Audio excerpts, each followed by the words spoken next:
verão de 1992, na pequena aldeia dinamarquesa de Averse, na tranquila rua Skolevej, desapareceu Mathilde Jensen, de 8 anos. Naquele dia, ela voltava da escola para casa, para o número 14, mas nunca chegou lá. As buscas duraram meses, depois anos, até que, gradualmente, a esperança foi substituída por um desespero pegajoso. O caso foi oficialmente arquivado, mas as pessoas não esqueceram. 32 anos depois, em 2024, trabalhadores demoliam um velho celeiro meio destruído naquele mesmo terreno. De repente, as tábuas do chão desabaram sob eles, e os homens caíram num porão secreto raso de 3 por 2 metros e altura pouco maior que a estatura humana. O feixe da lanterna iluminou o que havia sido escondido por décadas, a poucos passos de pessoas vivas. Na parede úmida estava escrito a giz as iniciais MJ e o ano, 1994. Embaixo delas, junto à parede do fundo, jaziam restos mortais, e ao lado uma mochila escolar. Mas quem poderia ter deixado essa inscrição 2 anos depois do dia em que Mathilde desapareceu? Por que ninguém notou o porão antes, embora estivesse literalmente à vista? Os primeiros a chegar ao local foram os policiais locais. A mochila que estava ao lado estava cuidadosamente aberta. Dentro estavam preservados cadernos escolares, escritos com letra infantil insegura e datados de junho de 1992, exatamente o período em que Mathilde desapareceu. O porão mostrou-se há muito intocado. A bancada que cobria a tampa por cima não havia sido movida pelo menos desde 2011, quando morreu o antigo proprietário da casa, o carpinteiro Ole Sørensen. Ele era conhecido por toda a aldeia como um homem bondoso, que fabricava e distribuía brinquedos de madeira para as crianças locais. Todos o conheciam, muitos confiavam nele. Ninguém poderia sequer imaginar que seu terreno escondia tal segredo. Ou ele próprio não sabia. A polícia imediatamente levantou os arquivos de 32 anos atrás. A atenção dos investigadores foi atraída por 2 versões, então quase esquecidas. A primeira era óbvia e compreensível: o antigo proprietário do terreno, Ole Sørensen. Sua reputação e vida tranquila aparentemente não levantavam questões. Mas o porão, com os restos mortais e a inscrição, estava exatamente em seu território. O próprio Ole morreu 13 anos atrás. E agora qualquer investigação poderia basear-se apenas nos documentos restantes e nas lembranças dos vizinhos. A segunda versão mostrou-se menos clara e mais preocupante. No dia do desaparecimento, uma van desconhecida foi vista na aldeia, pertencente a alguém não local. Sua descrição aparecia nos depoimentos antigos, e alguns moradores afirmavam que o motorista parecia suspeito. Essas 2 versões imediatamente se tornaram igualmente fortes em suspeita e peso das evidências. A van interessou especialmente a polícia. Pelos arquivos conseguiu-se reparar que o motorista da van havia sido interrogado na época, mas sem quaisquer consequências. A máquina foi lembrada pelas crianças que brincavam nas ruas vizinhas. Cabine branca, laterais azuis gastas, placas amassadas. Foi exatamente assim que elas descreveram a máquina que passou lentamente por elas no dia do desaparecimento de Mathilde. Os depoimentos eram muito parecidos entre si. Muito simples e claros demais para serem falsos. Até os policiais imediatamente enviaram uma solicitação ao serviço rodoviário. Lá deveria estar preservado o tacógrafo, dispositivo que registra o movimento do veículo, sua velocidade e paradas. Inicialmente parecia que a solução seria simples, mas logo os investigadores perceberam que teriam que lidar com uma situação muito mais astuta e complexa. Descobriu-se que o tacógrafo havia sido guardado todos esses anos, mas ninguém o havia verificado.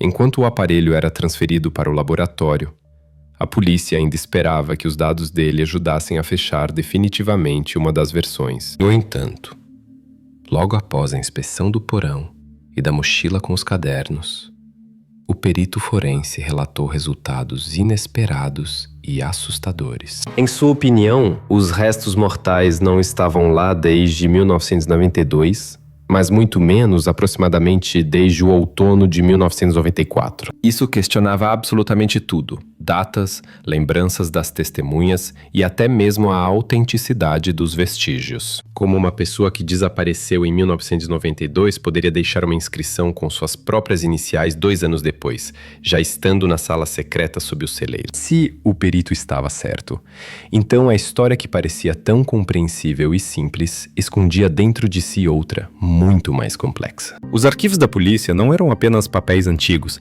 Neles estavam as respostas às quais ninguém havia prestado atenção antes. Para esclarecer a situação, era necessário levantar todos os nomes esquecidos e circunstâncias. A investigação voltava novamente ao início, aos relatórios antigos e às pessoas que viviam perto na época, 32 anos atrás. O nome Ole Sørensen soava agora completamente diferente. Não apenas como um carpinteiro bondoso, mas como uma pessoa cuja vida e passado poderiam esconder muito mais do que parecia à primeira vista. Isso se tornou apenas o início da história que deveria virar de cabeça para baixo as ideias dos moradores de Averse sobre o que sabiam sobre si mesmos, seus vizinhos e possivelmente sobre o passado da própria aldeia. Por que o carpinteiro sem filhos precisava de cadernos escolares com correções de mão adulta? Após o perito forense ter mudado o quadro habitual da investigação, datando o achado no porão do outono de 1994, a polícia concentrou atenção na personalidade do antigo proprietário do terreno, Ole Sørensen. Foi exatamente ele que durante décadas viveu na casa número 14 na rua Skolve. Foi exatamente ele quem deveria saber sobre a existência do porão secretamente escondido sob sua própria oficina. O mandado de busca da casa e construções adjacentes foi obtido imediatamente. Quando os investigadores entraram, foram recebidos por uma casa onde o tempo havia parado. Móveis imóveis, cobertos de poeira, ferramentas e brinquedos cuidadosamente arrumados, como se o carpinteiro tivesse apenas saído por alguns minutos e logo voltasse. Mas o achado mais estranho foram os cadernos escolares, encontrados na parte de trás da oficina. Os cadernos estavam datados de 1993 a 1994, e em cada um deles havia correções com letra adulta, correções relacionadas à ortografia, caligrafia, às vezes comentários cuidadosos nas margens.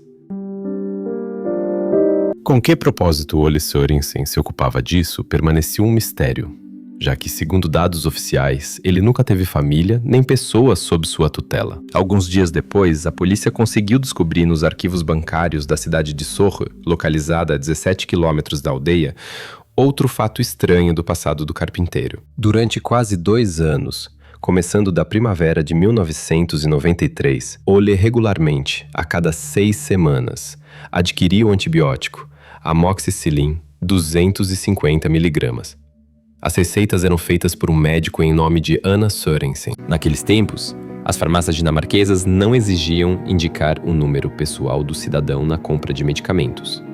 Portanto, verificar a realidade da existência desta Anna mostrou-se difícil. No entanto, os arquivos municipais e registros de moradores indicaram inequivocamente: nem em Averse, nem em Sorø, nem em outras comunas vizinhas, uma pessoa com esse nome jamais foi registrada. A dosagem do antibiótico era tal qual costumava ser prescrita para grupos etários menores. Essa circunstância confundiu ainda mais a investigação. Para quem Ole Sørensen comprava medicamentos? E quem se escondia sob o nome fictício Anna Sørensen, cuja existência era impossível confirmar? A investigação teve 2 perguntas óbvias. Poderia o carpinteiro ter se casado secretamente e não estaria escondendo uma esposa na casa? A verificação dos registros na prefeitura excluiu completamente tal possibilidade. Não existiam informações sobre o casamento de Ole Sørensen. Então surgiu outra versão. Talvez Ole tivesse secretamente tomado alguém sob tutela, que conscientemente escondia de olhos estranhos. Mas também aqui as fontes oficiais responderam negativamente. Nem adoção, nem tutela oficial foram registradas. No entanto, os moradores de Averse foram interrogados novamente. Entre eles estava o vizinho Hans Larsen, que afirmava ter visto no outono de 1993, já no crepúsculo, uma mulher desconhecida no pátio da casa de Sorensen. Ele não conseguiu descrevê-la detalhadamente, pois a distância até a casa era mais de 50 metros e a iluminação já insuficiente. Isso fez a investigação acreditar brevemente que o carpinteiro poderia realmente ter uma vida secreta. Mas logo após a verificação cuidadosa da casa e pátio, os investigadores não encontraram nenhuma coisa pessoal ou outros sinais da presença de uma mulher. As palavras do vizinho ainda não foram confirmadas por outras evidências e essa versão não recebeu desenvolvimento posterior, permanecendo apenas uma declaração não confirmada. Os depoimentos de Larsen rapidamente começaram a parecer duvidosos. Vários vizinhos confirmaram que naqueles anos, Hans frequentemente reclamava de má visão. E uma vez confundiu outro vizinho com um desconhecido. Além disso, a inspeção cuidadosa do terreno de Olli e o interrogatório dos moradores locais não deram absolutamente nenhum vestígio da permanência de uma mulher desconhecida. Assim, os depoimentos do vizinho se tornaram apenas um caminho falso, levando a lugar nenhum. Paralelamente, a polícia concentrou-se nas viagens farmacêuticas de Olli a Sorö. A verificação das rotas dos ônibus e interrogatório dos motoristas confirmaram que o carpinteiro regularmente viajava de ônibus número 421 e depois caminhava até a farmácia cerca de 600 metros. Tudo isso acontecia com periodicidade invariável de 1 mês e meio. Falava que Ole Sørensen estava muito interessado em obter um medicamento. Mas logo, a investigação recebeu um resultado que se tornou um novo choque. Entre os objetos pessoais encontrados no porão, ao lado dos restos mortais, havia um pente infantil. A análise de DNA realizada deu resultado inesperado. No pente foram descobertos vestígios biológicos que coincidiam em 98,7% com a carta dentária do próprio Ole Sørensen. Esse fato se tornou decisivo. Como o material biológico do carpinteiro sem filhos acabou no objeto pessoal encontrado na sala escondida, ao lado dos restos mortais de Matilde. Os especialistas imediatamente começaram a procurar a ligação entre as receitas estranhas de antibióticos encontradas no arquivo do Banco de Sorô e o achado biológico impressionante. Agora, a investigação esperava os resultados de pesquisas laboratoriais mais profundas, esperando obter uma resposta definitiva à pergunta sobre o que exatamente Ole Sørensen escondia em sua vida e que segredo a rua Skolevei, na tranquila aldeia de Jack Avers, ocultava todos esses anos. Por que a família de Matilde negava suas visitas à oficina de Ole Sørensen, embora os registros escolares indicassem o contrário? Para entender a história do desaparecimento de Matilde Jensen, era necessário a polícia olhar para sua vida cotidiana antes do momento do desaparecimento. Cada vez mais frequentemente, a atenção da investigação começou a ser atraída por uma estranha discrepância entre as palavras dos pais de Matilde e os documentos escolares oficiais. Os pais afirmavam com confiança e categoricamente à polícia que sua filha nunca havia entrado na oficina de Ole Sørensen. Na entrevista gravada em junho de 1992, a mãe de Matilde insistiu firmemente.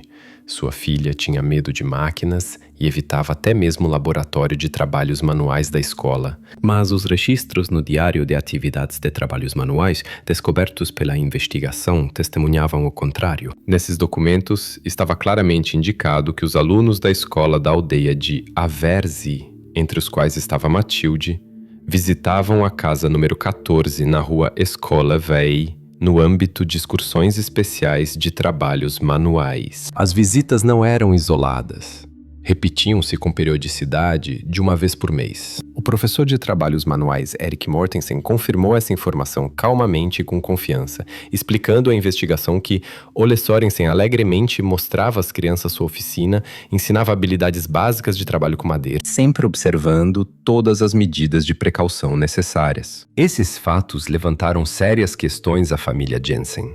Por que os pais de Matilde negavam com tanta insistência o contato óbvio de sua filha com Ole Sørensen, apesar das evidências claras do contrário? Possivelmente eles temiam algo, ou conscientemente evitavam revelar alguns detalhes do passado. Nos protocolos do interrogatório repetido em junho de 1992, a mãe de Matilde sublinhou mais uma vez: sua filha tinha medo pânico de instrumentos, barulho e poeira, que eram parte invariável do trabalho com madeira. Mas a investigação recebeu imediatamente várias refutações. Os colegas de classe da menina contavam com confiança sobre suas visitas à oficina e até mencionavam que Matilde esteve lá várias vezes junto com eles. No entanto, os pais continuaram a negar com confiança as visitas, o que colocou a investigação diante da necessidade de aprofundar-se mais. Os investigadores novamente se dirigiram ao professor escolar Erik Mortensen. Ele não apenas confirmou que regularmente levava alunos a Sørensen, mas também explicou que Matilde, embora não fosse a visitante mais ativa, esteve presente em cada visita. Mortensen estava claramente surpreso com a categoricidade dos pais, e a polícia, pela primeira vez, começou a considerá-lo com certa cautela. A investigação não podia ignorar que Mortensen tinha todas as condições necessárias para estar relacionado ao ocorrido. Ele conhecia bem a rota da menina, conhecia sua família e possuía as chaves da oficina escolar, o que lhe dava livre acesso a todo o inventário. A polícia considerou que tais condições poderiam contribuir para possíveis intenções ocultas, e essa suspeita exigia verificação imediata. No entanto, o professor colaborava abertamente com a investigação, calmamente fornecendo os documentos necessários, diários, registros de visitas e explicando cada uma de suas ações. Ele não se nevava, não evitava perguntas, embora a atenção da investigação pudesse assustar qualquer um. No entanto, quaisquer versões e suspeitas deveriam ser verificadas. Os investigadores começaram a estudar as ações diárias de Mortensen no dia do desaparecimento de Matilde, 10 de junho de 1992. Uma circunstância importante e decisiva a seu favor foi o faturamento telefônico que chegou à polícia. Segundo esses dados, foi exatamente Erik Mortensen, às 15h02 daquele dia, que primeiro informou a delegacia local sobre a ausência de Matilde em sua rota habitual para a casa da escola. Esta ligação soou muito antes dos pais preocupados notarem o desaparecimento da filha e informarem a polícia. Esse fato não apenas confirmou as palavras de Mortensen, mas também retirou dele uma parte séria das suspeitas. Após a verificação dessa ligação telefônica, as suspeitas contra o professor foram oficialmente retiradas e a atenção da investigação voltou ao ponto inicial, a rota de Matilde. Tornou-se óbvio que essa informação era conhecida não apenas por professores e pais, mas também por mais alguém que poderia observar discretamente a vida cotidiana da família e sua filha. Agora, cabia à investigação entender por que a família Jensen persistentemente negava as visitas de Matilde à casa número 14 e à oficina de Sørensen. As discrepâncias nos depoimentos dos pais claramente falavam que ou eles escondiam algo intencionalmente, ou esqueceram detalhes que poderiam ser extremamente importantes. As suspeitas contra Mortensen, o professor que mostrou iniciativa oportuna e informou sobre o desaparecimento de Matilde, caíram completamente. Ao mesmo tempo, surgiram novas dúvidas no caso. Quem mais dos moradores da aldeia de Averse poderia conhecer a rota exata da menina, seus hábitos e horário diário tão bem para usar essa informação? Foi exatamente essa contradição que se tornou o ponto de virada na investigação, forçando a investigação a voltar novamente aos moradores da aldeia e à casa número 14 na rua Skolevai. A confirmação das visitas regulares dos alunos, incluindo Matilde, a Ole Sørensen forçou a ver com novos olhos as relações da família Jensen com o carpinteiro, cuja vida agora parecia não tão simples e compreensível quanto os vizinhos a consideraram. Por muito tempo. Assim, os eventos de junho de 1992, muito antes da tragédia, já guardavam em si aquele mesmo segredo, cuja revelação, anos depois, novamente perturbou a calma da pequena aldeia dinamarquesa. Quem exatamente prescrevia receitas em nome de Anna Sørensen, se tal mulher nunca existiu? Avançando mais, a investigação voltou novamente aos arquivos dos registros farmacêuticos de Soru. Lá, atenção especial foi dedicada às receitas do antibiótico amoxicilin 250 mg, regularmente prescritas em 1993 a 1994 em nome de Anna Sorensen. O estudo da documentação mostrou que sob cada receita dessas estava a assinatura da doutora Lotte Gronberg, conhecida na época como médica de família. O interrogatório de Gronberg lançou luz sobre detalhes há muito esquecidos. A médica lembrou que no outono de 1993 realmente se dirigiu a ela uma pessoa que se apresentou como pai e trouxe para exame uma menina doente. Ele explicou que a menina era muito tímida e não queria sair do carro. A doutora Gronberg, desejando ajudar e não vendo nada de incomum no pedido, conduziu o exame direto no banco traseiro do automóvel. Segundo a médica, a menina tinha sinais evidentes de infecção crônica das vias respiratórias. Gronberg prescreveu antibiótico e fez a receita, temporariamente registrando a paciente como Anna Sorensen, já que o homem acompanhante prometeu depois fornecer os dados necessários e o número CPR. A investigação esclareceu com a médica a razão de um exame tão incomum fora da clínica. Gronberg explicou que o pai da criança era convincente e insistente. Em seu comportamento não havia nada ameaçador. Ele dizia que a menina tinha pânico de pessoas desconhecidas e não podia ficar tranquila na clínica. A médica, movida por compaixão, decidiu não insistir e conduziu o exame em tais condições informais. Gronberg admitiu que, anos depois, ela própria pensou várias vezes naquela visita estranha e na paciente cuja identidade nunca foi documentalmente confirmada. Mas em 1993, tais práticas informais não eram consideradas na Dinamarca algo completamente inadmissível.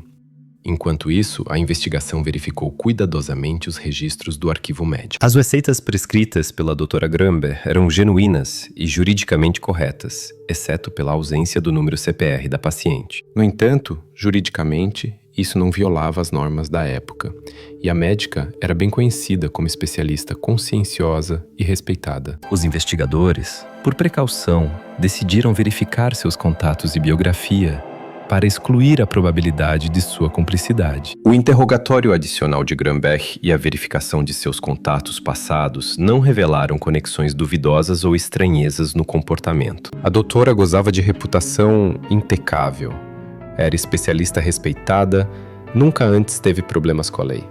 No entanto, a pergunta se ela poderia agir em conluio com o pai da criança ainda não havia sido completamente removida. A polícia, por enquanto, decidiu manter essa versão em reserva, não tendo argumentos pesados contra a médica, mas não esquecendo de sua participação na situação incomum. O próximo passo foi a exclusão completa da segunda versão, que há muito preocupava os investigadores. Os especialistas finalmente conseguiram decifrar a fita mecânica do tacógrafo do caminhão avistado no dia do desaparecimento de Matilde na aldeia de Averse. A análise cuidadosa mostrou resultado inequívoco.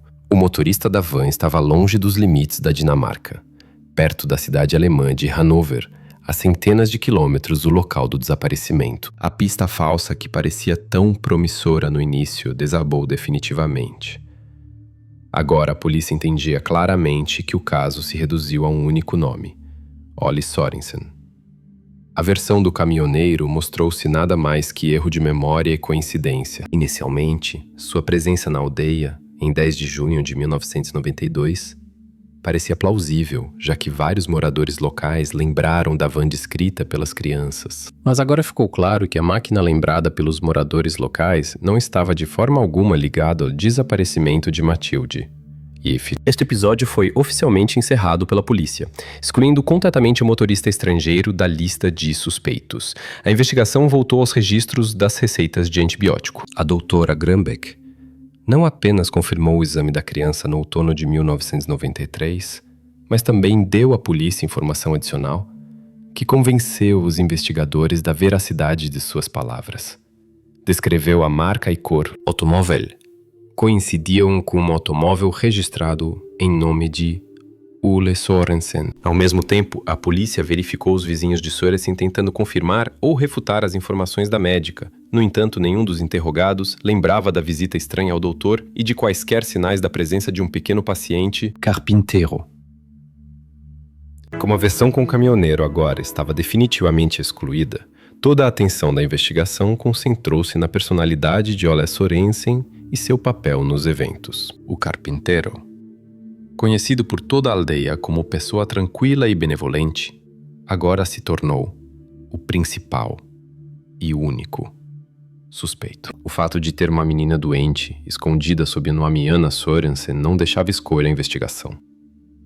Agora restava apenas entender por que Mathilde acabou no porão apenas em 1994, 2 anos depois do dia em que começaram a procurá-la pela primeira vez. A investigação chegou ao ponto em que as respostas às perguntas antigas geravam novos enigmas, exigindo análise cuidadosa posterior de todos os detalhes do passado de Ole Sørensen e do segredo que ele poderia guardar por mais de 30 anos. Após 32 anos, o mistério do desaparecimento de Mathilde Jensen foi finalmente revelado. Segundo dados da investigação NESC, em 10 de junho de 1992, Ole Sørensen propôs a Mathilde entrar em sua oficina para mostrar um novo torno. Ela confiou no vizinho que sempre parecia inofensivo, mas neste dia, o caminho para casa terminou no Horkelder, uma sala subterrânea úmida que estava cuidadosamente escondida sob a oficina. Ninguém sequer supunha sua existência. Os 2 anos seguintes, Mathilde passou exatamente lá. Sørensen ensinava-lhe leitura e escrita, tentando manter alguma semelhança de normalidade.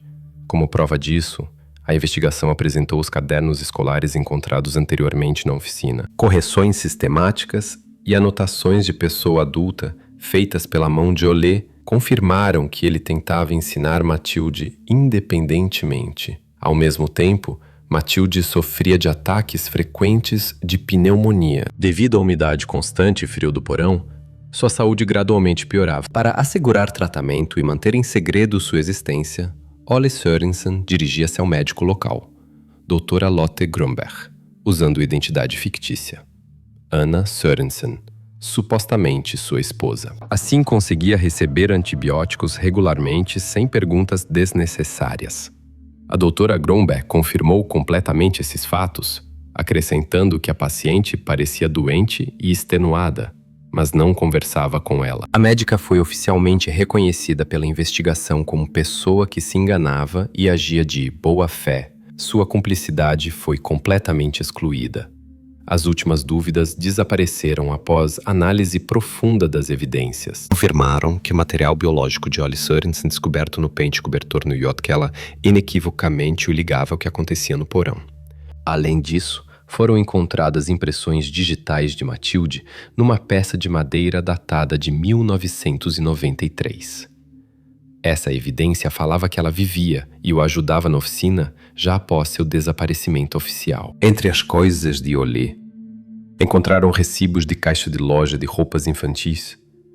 A altura das roupas nos recibos coincidia completamente com a altura suposta de Mathilde naquele período. Também foi descoberto um diário pessoal de Sørensen, que fechou definitivamente todas as questões. O registro feito em julho de 1994 testemunhava laconicamente sobre o estado grave de Mathilde.